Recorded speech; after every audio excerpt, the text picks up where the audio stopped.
I know we're acting stupid, we're being dumb, maybe just a little bit foolish, but I feel so young. Just go a little crazy and lose it. I don't care. Durham was first founded in 995 AD by a group of monks from Lindisfarne, and since then it's gone through various iterations until we get to the modern city that we know and love today. Now let's take a quick look at Durham. Right in the centre you'll find the peninsula. This is home to the Bailey, the castle, and the cathedral, which is highlighted in blue. Next we move to the hill. This is near to the science site and also houses most of the colleges, as you'll see highlighted in red. These are just a couple of the main places that you'll need to know as a student. There have been many attempts throughout history to form a university in Durham, and they finally succeeded in 1832, when a university was established. It became a collegiate system, much like Oxford and Cambridge. A collegiate university means that they operate through colleges, rather than as one central administration. Durham University is also a city-based university, which means that most of the buildings for teaching are situated around the city. Okay, let's briefly talk about the academic side at Durham University. So firstly, let's start off with lectures. Lectures take place in two main areas.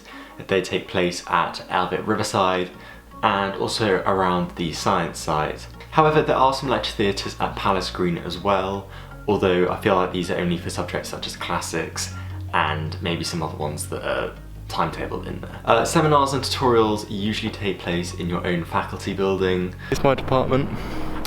This is archaeology and anthropology. They share a building. The main library is called the Billy Bee and it's located on the science site. It has 1,800 study spaces and there are plenty of other libraries situated around the university. There is the Palace Green Library, which is next to the cathedral.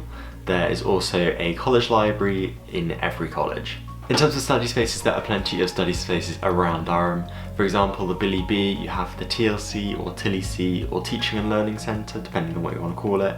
You also have the SU, you have your faculty buildings, you have your college libraries, and various other places around the site as well. In terms of assessment, there are two main types of assessment categories. You have formative and you have summative. Formatives don't count towards your overall degree classification, whereas summatives do. First year is naturally formative in Durham University, however you need to still pass first year in order to progress onto your second and third years. To my knowledge, most departments will issue you with an academic tutor, of which you normally meet in Freshers Week. I met mine in Freshers Week and they ended up teaching me some of my modules. The academic tutor is there just in case you need help with your work, if you just need general advice about your subject or your academics, or even college life, they will help you out as best as they can. In first year, you choose your modules on Banner Self-Service, which is part of DUO, which is also called Durham University Online. Be careful which modules you pick because some modules will require prerequisites for second and third years. If you may have looked ahead to second and third year modules, you may have seen some ones that you really like the look of. However, there may be a requirement, so it's always worth looking just to make sure you know roughly what you want to take. In Durham, you can take electives. Electives are basically modules outside of your own department.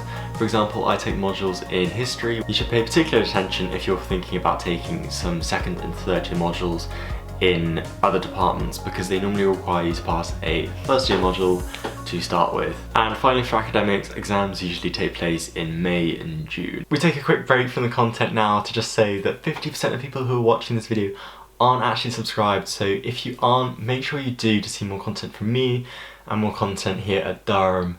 But yeah, back on with the video. So firstly, there are two main differences between sports and societies. Ones that run under the university under Team Durham and those that run under colleges. So let's firstly discuss that. So yeah, let's jump into that. So what's the difference between college sport and Team Durham sport?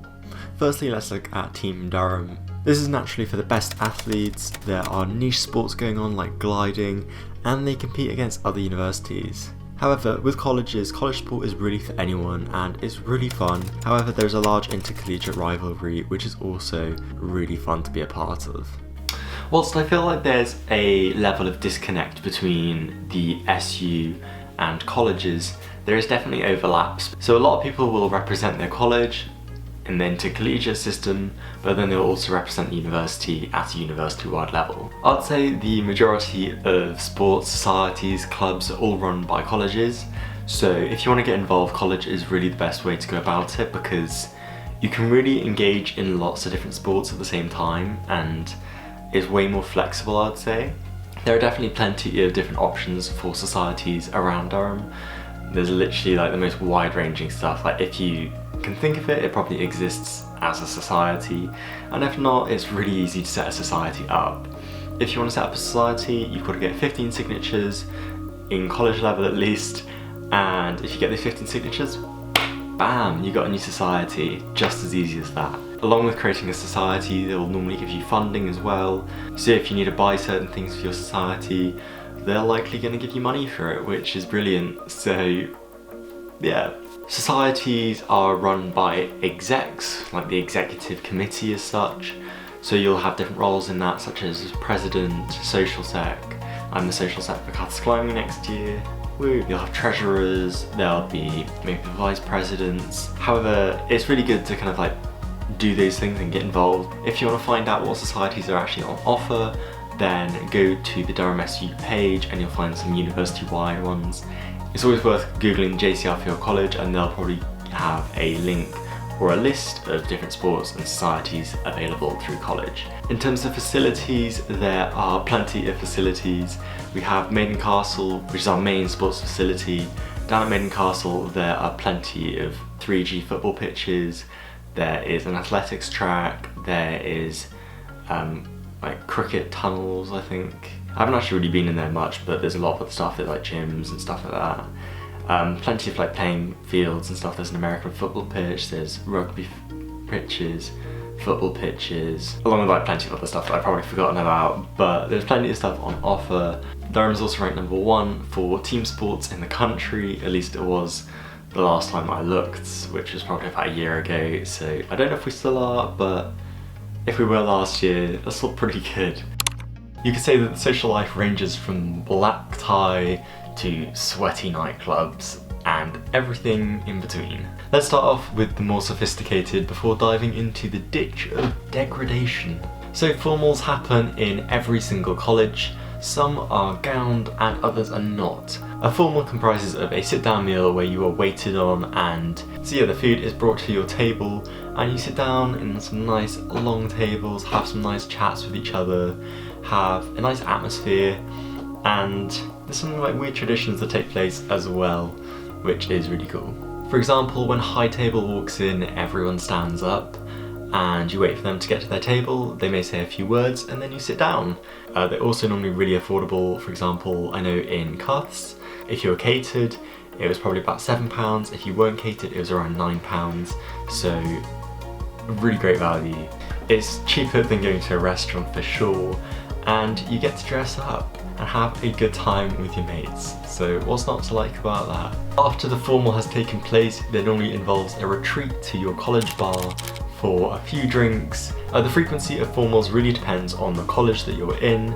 For example, I know in some colleges like Castle and Hatfield, I think it can range up to twice a week, whereas some colleges it will happen a few times a term. Formals can go a step further and become either a ball or a feast.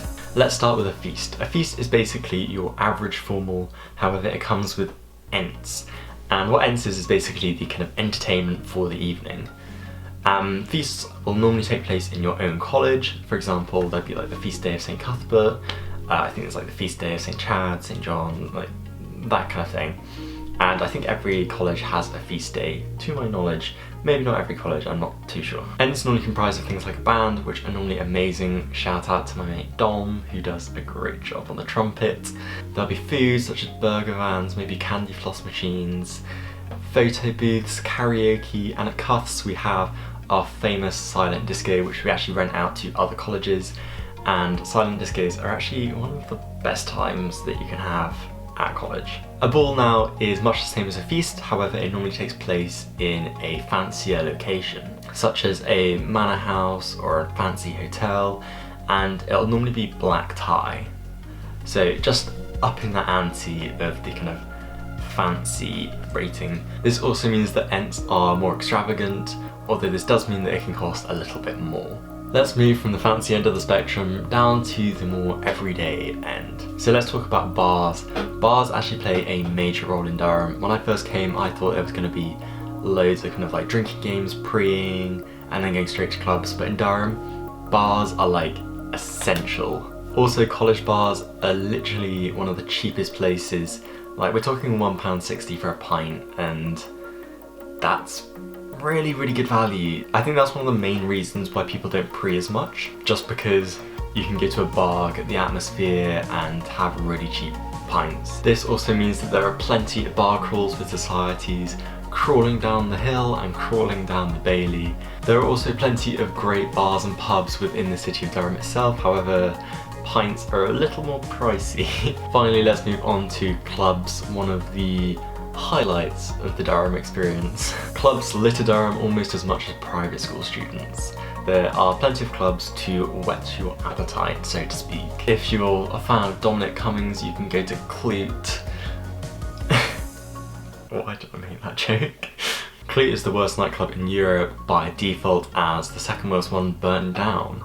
I've been there once and found it to be very sweaty, but I feel like it's a must-do on your Durham bucket list. There are many other clubs around the city though, and my personal favourite is Jimmy Allen's, or Jimmy's as we like to call it, which is amazing. Jimmy's has free entry, and there's always absolute bangers being played by DJ Dave B, the absolute legend.